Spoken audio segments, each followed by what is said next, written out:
Hello everyone and welcome back to another AFK journey video. In this video, I wanted to make an updated Celestial Hypogean priority tier list now that Aliceth has been out for a while. Okay, we're gonna lead it off with the must-have heroes everyone should be building towards or already have on your account, which are the Twins and Reinier. Now the Twins should be taken all the way to Supreme Plus, plus 20 exclusive equipment, and Reinier should be taken to Mythic Plus, plus 10 exclusive equipment. Those are the two key must-have heroes for every account. The reason for that is for pre-endless Dream Realm bosses, Reinier is one of the best supporters to increase the damage that your team can deal to the boss. He is used in multiple top teams for Dream Realm. For endless bosses, he isn't used as much, but he does see some use. The Twins are, of course, the key hero in AFK Journey, along with Shimira as a damage dealer. The best supporter, no question, is the Twins for different content, whether it be Dream Realm, where in almost every single Dream Realm boss they are part of the top team, or whether it be AFK stages where Twins are used in almost all of the recommended formations. So both of these heroes are must-haves everyone should be building up. First you build up Twins to Supreme Plus, then you build up Reinier to Mythic Plus, and then you basically have all the key Celestial Hypogeans for this game. Those are the two big ones to have, and they're going to give the most, like, basically return on your investment.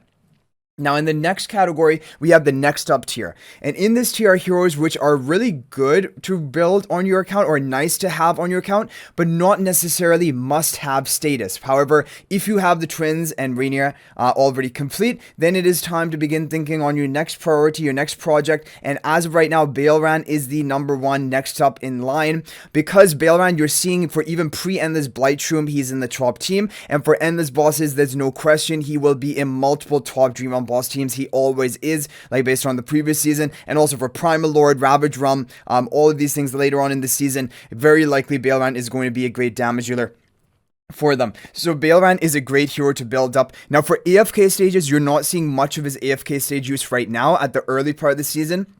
Towards the later part of the season, he will see a bit more usage. However, really, he has been overshadowed by Saida in AFK stages, which we're going to talk to after we're done with the next sub tier.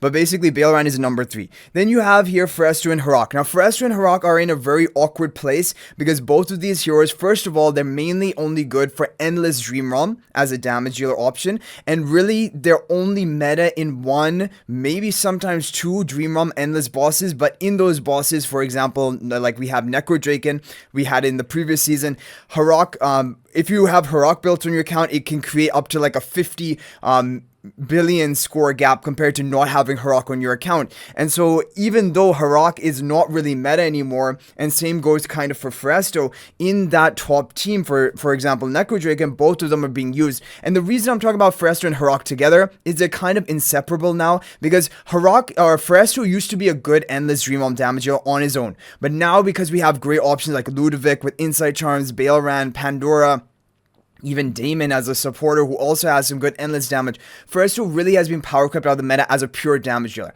However, he still is the best food for Harak because he can feed Harak up to 3 times with the 3 different bodies of Phraesto, ramping up Harak's stats and also not causing Harak to eat the rest of your team while just Phraesto is being eaten. And at the meantime, Phraesto, while he is alive, he is contributing some meaningful damage to endless Dream Realm bosses. But the thing is, they're only meta in Necrodraken. They're probably definitely going to be meta. That's how it was in the previous season for endless bosses, but apart from that, in the other bosses, I don't know how much they're going to be used, if even at all. So they're both in an awkward spot. However, because there are going to be most likely some bosses where Harak is number 1 and Phraesto is the best food for Harak, they're kind of like heroes that still would be nice to have on your account. And if I had to honestly start an account from scratch, after you have Twins, Reinier, and Baelran built, as of right now, either you can just save for future meta Celestial Hypogeans. That's probably the best strategy. But if you don't want to save, you kind of do want to build Phraesto and Harak just to make sure you have all your bases covered, basically, for all what can arrive. And that's why they are in the next sub tier. But Baelran is more meta than both of them, more of a priority than both of them. It's kind of in order, as you see here. Now, next up, we have AFK stage. So we have Saida. So Saida is strong. Mainly, you're seeing in this season, in phase 1 of AFK stages, she is absolutely demolishing it. If you have Saida built on your account, you're going to be able to push probably 100 or more AFK stages compared to people who don't have Saida built on their account. even if you're the same, like, you know, try hardness level of pushing. She is so core for those AFK stages. And it's because of those blood spikes, which crowd control the enemies after she casts a certain number of ultimates, and also deal massive damage, enough damage that single-handedly she will just wipe out the entire enemy team, even if they had a high level deficit, like AFK stage pushing. So Saida is really good for that. Apart from that, Saida is pretty good in PvP. She's the best basically stall hero in PvP, so there's advantages of that as well. But Dream Realm, she was using Kryn Croaker for a week, but already it's been replaced, so we don't know. We will see the evolving meta in the future, but very likely Dream Realm, very, very niche use for her. That's not really her main game mode. It's AFK stages number 1 and PvP number 2, and because of how meta she is in AFK stages, honestly, if you are pushing AFK stages, that's something that you enjoy doing in this game, you always want to be kind of top of the leaderboards, then investing into Saida would be kind of necessary. So that's why I put it here. I put it even before the PvP heroes we're going to explore, but it depends. What type of player are you? Are you more of a PvP oriented player? Then there are kind of a couple heroes which are more important. That's what we're going to come to now. So top of PvP, there are 2 heroes in my mind who are the top of PvP. One of them is Dunlingr, who is basically the best support utility hero in the game for PvP, because he can prevent all ultimate casts of the opposing team, or he can, if you're using on offense, you can prevent any major healing from the enemy team. He has such a unique role, and like really, as time goes on and more powerful ultimate casting, ultimate reliant heroes come out, Dunlingr just gets stronger and stronger. The stocks of Dunlingr keep rising over time. Athalia, on the other hand, is also very strong, top tier PvP in my opinion. Basically, these are the number 1 and number 2 PvP heroes out of Celestial Hypogeans, and really out of the whole game right now. And Athalia is there because she is the best damage dealing nuker in the game. Great basically longevity or survival, because after she dies she's going to keep dealing damage in her lance form, and so if you have a really tanky team, difficult to defeat team, Athalia is going to keep getting value and nuking enemies. And also Athalia targets enemies who have the highest cumulative damage dealt. That's very strong, allowing her to assassinate the biggest threats on the opposing team. So Dunlingr and Athalia are both very, very strong top tier PvP, and if you're a PvP focused player, these are 2 heroes you want to invest into. And so now when we talk about all of this listing here, Twins and Reinier, everyone should have. Now, if you are just a fully PvP focused player, you can go Dunlingr Athalia. You can even skip these Baelran, Phraesto, Harak.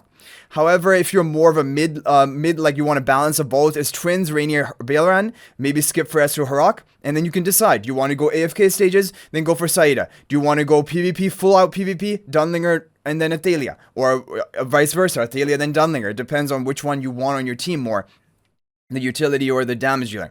Okay, now moving on to mid PvP. So this is where Aliceth is going to stand, and I am very confident in the placement of her. So far in Dream Realm, Aliceth keeps trying to make her way into a top team, but she's not necessarily in any top team, other than for 1 week, a slight upgrade for one of the teams, and we don't know how long that is actually going to last. So it seems like for Dream Realm, Aliceth is kind of not necessary, kind of at all.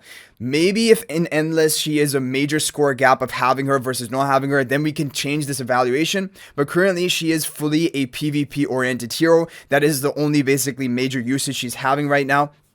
And so, is she good enough in PvP? She's good in PvP, and we'll talk about her, but she is not as good as Dunlingr and Athalia. Because the thing about Aliceth, she will provide basically great survival, protection from a fatal blow to both her and her buffed ally. Additionally, she will provide the buffed ally with bonus penetration onto a priority, like rearmost backline target enemy, and also she will cause that hero who she's buffing to have all their attacks focused onto that backline rearmost like priority target that she selects in team preparation. So all of these are advantages and definitely make Aliceth a good kind of tech option in PvP. She's also can take that sub DPS role even in PvP, but she's more about that utility she's providing for the team. But the thing with Aliceth is she is not as impactful as a Dunlingr. And so Dunlingr is a more important priority because Dunlingr can completely shut down ultimate comps. Aliceth, she's nice and she's a tech, but she's very niche. For that reason, she's not like as oppressive as Dunlingr into enemy ultimate based comps. And then you have Athalia, who is the best nuker, and Aliceth doesn't meet, like Aliceth is not. She's a sub DPS with utility role. Kulu is very, if you have to think about 2 heroes, and it's kind of funny because Kulu and Aliceth, they've both been the first heroes released in season 4 and season 5 respectively, and both seem so similar because they both are niche. They're both like utility heroes and also sub DPS. Yes. And Kulu also is very strong. I like Kulu as a hero. I think she's a good investment. However, she is not as important or as game changing as the Dunlingr in terms of utility goes. So Kulu also has, protection against enemy melee comms. She has that range defense buff for your allies and range and explosive debuff onto enemies to cause them to take more damage. She has crowd control. So Kulu is very similar to Aliceth in like kind of those regards as that utility based hero with also damage output potential for a PvP, and kind of purely both are PvP heroes.